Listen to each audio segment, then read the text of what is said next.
Yes, I'm here. It was pretty extreme what you were doing. The moment that they feel that they can trust you, that's when they start opening up and creating a vulnerable space, asking the question. A lot of people that are extreme, they are struggling with their own silence. Explore until you find what makes you feel good. Reason why now I moved to Spain. Moved to Spain. Find me on the promenade.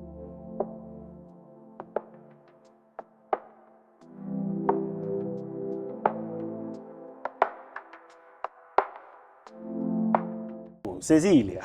Yeah, pizza and pasta. You used to be a professional swimmer, right? Yeah.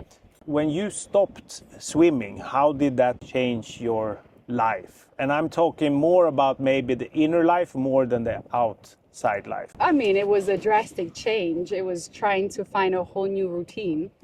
And for sure, swimming has always been an escape. Has always been a very therapeutic environment where I could just switch off from schools, from the studies, from, let's say, the normal reality. So it was trying to find that inner peace again, but outside of the water. Okay. So then it was, I did stop doing all fitnesses for a few years because I did so much swimming that it was too much. Yeah. But let's say I tried to surround myself with good friends, with obviously good diets, trying to still do a bit of yoga, which I'd never done before. Okay. So I did try and find something else to substitute the whole swimming. Yeah, it took a few years. Okay. And obviously now, after a few years, where I dedicated myself also a lot with work, I am now back into the swimming, not professionally. No? But I do miss it and I do need that routine again. It was pretty extreme what you were doing, so you needed to take a break from it completely. Yeah. And then you kind of had to find new routines and new ways. Yeah. And you did yoga. And what did you struggle to find new things? Let's say I've been, luckily for me, I've always been someone quite confident and very, let's say, calm at mentally as well. And I've always been very good at managing stress. Okay. Obviously, I have two brothers. I have lots of friends that maybe struggled a little bit more. Okay. Society, we lived in Frankfurt, in Germany. Let's say the outside pressures, some are affected more than others. Okay. I didn't struggle in itself. Also because I did want to dedicate the same dedication that I had with swimming, I wanted to give it with work. Okay. And I used to swim, I used to do 80, 90 kilometers a week. So I used to train 2 times a week, a day. Yeah. And so I used to try, find fun away from swimming. Okay. In just a normal. Yeah. But you were extreme when it comes to swimming, and obviously you have to be extreme if you want to be really successful in that. Do you sometimes find yourself being extreme with work? I mean, too extreme? I did find myself that, yes. I have a tendency that I will always give you 150%. Yeah. And again, this is the reason why now I moved to Spain. Okay. Because after 15 years of extreme working, of where days become nights and nights are days and weekends are optional, I wanted to, let's say, slow it down a little bit. Find that normal rhythm again, that normal routine. And again, it's not all about work. It's also having that right balance of work and life. Again, I didn't struggle mentally, luckily, but I've also invested a lot of time for me to make sure that I was okay. Move to Spain. That's the answer. That's the recommendation. You're kind of an all or nothing person. Somebody's watching this and they are identifying themselves as an all or nothing person. What's your experience about that? I say to you guys listening, life is one. And you need to make sure that you're living in the moment. You can't change your past. You cannot predict what the future will bring. But I do always say you have to live in the moment.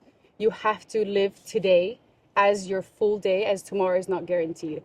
And I think that with the pandemic, which obviously, unfortunately, I've lost quite a few people through that, it makes you, there's a click. It makes you realize, hold on, I'm healthy. I'm healthy. I've got everything. There's a solution for everything.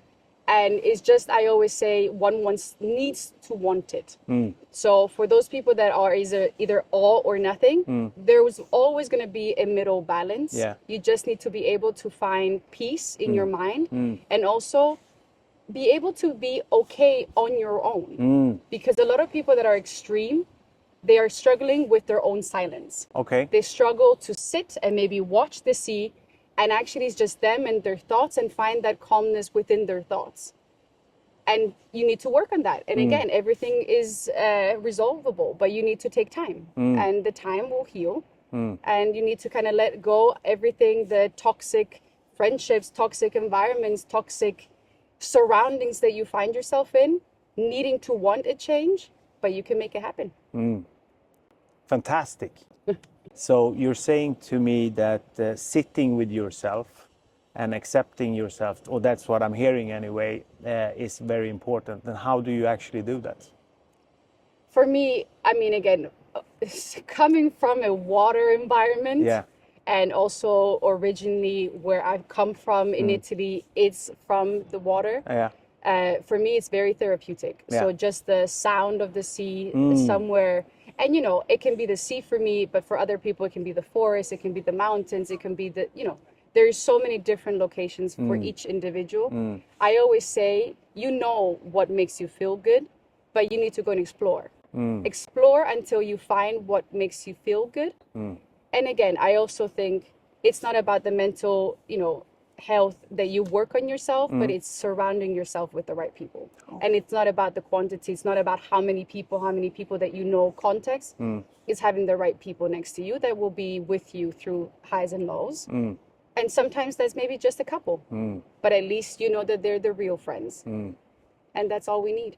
Fantastic. So surround yourself with good environment, good people, and being in nature. Yeah, 100%. Yeah, fantastic. Switching it up completely, every time a celebrity commits suicide, we always talk about, we need to talk about it more. Yeah. And then there's nothing. So how do we actually have the courage to talk about it? I think that that's the difficulty at the moment. It's not just with celebrities, because obviously those are the stories that we hear. And then there's the millions of other situations of non-celebrities that unfortunately take their lives. And we also see it in the workspace. There is, I always said, as a director, as having my own team, is always recognizing those symbols, recognizing those body languages, those signals that an individual is giving me where they're struggling. Yeah. And then it's taking the time to listen. Yeah. And I think that communication, if people were willing to listen and not opinionate, not judge, not criticize, I think someone would feel much more comfortable opening up. Yeah.